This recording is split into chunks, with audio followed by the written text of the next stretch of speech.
10 ఏళ్ల బీఆర్ఎస్ పాలనలో రైతులకు జరిగిన అన్యాయాన్ని లెక్కలతో సహా ఎండగట్టారు వర్ధన్నపేట ఎమ్మెల్యే కేఆర్ నాగరాజు. వరంగల్ జిల్లా వర్ధన్నపేట మండలం దమ్మన్నపేటలో ఐకేపీ ఆధ్వర్యంలో ఏర్పాటు చేసిన ధాన్యం కొనుగోలు కేంద్రాన్ని జిల్లా కలెక్టర్ సత్యసారథతో కలిసి ఎమ్మెల్యే కేఆర్ నాగరాజు ప్రారంభించారు. ఈ సందర్భంగా ఆయన మాట్లాడుతూ బీఆర్ఎస్ నాయకులపై తీవ్రస్థాయిలో ధ్వజమెత్తారు. లెక్కలతో సహా గత 10 ఏళ్లలో ప్రభుత్వం ధాన్యం కొనుగోలుకు చేసిన ఖర్చు ఎంత, రైతులకు అందిన అసలు లబ్ధి ఎంత అనే విషయాలను గణాంకాలతో సహా వివరించి గత పాలకుల అసమర్థతను ఎండగట్టారు.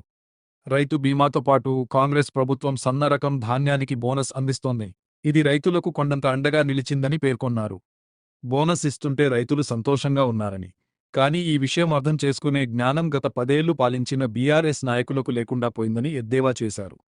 ఈ కార్యక్రమంలో ఏఎంసీ చైర్మన్ నర్కుడు వెంకటయ్యతో పాటు స్థానిక కాంగ్రెస్ నాయకులు, అధికారులు మరియు పెద్ద సంఖ్యలో రైతులు పాల్గొన్నారు.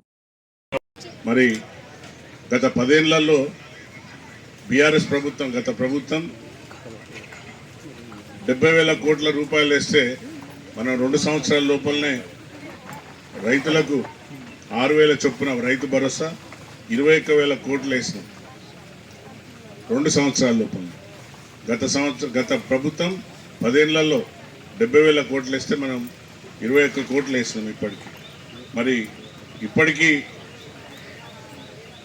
రైతు సన్నవడ్లకు రైతుకు సుమారుగా ఇక్కడ వర్ధనపేట మండలంలో 96 లక్షల కోట్ల రూపాయలు 96 లక్షలు ఇవ్వడం జరిగింది బోనస్ 500 చొప్పున.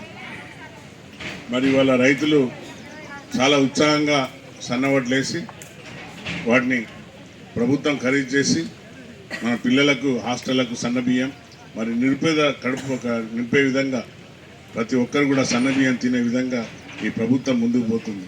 మీ అందరి ఆశీర్వాదంతో మరి మీ అందరూ ఆశీర్వదించినందుకు నేను ఎమ్మెల్యేగా అయినా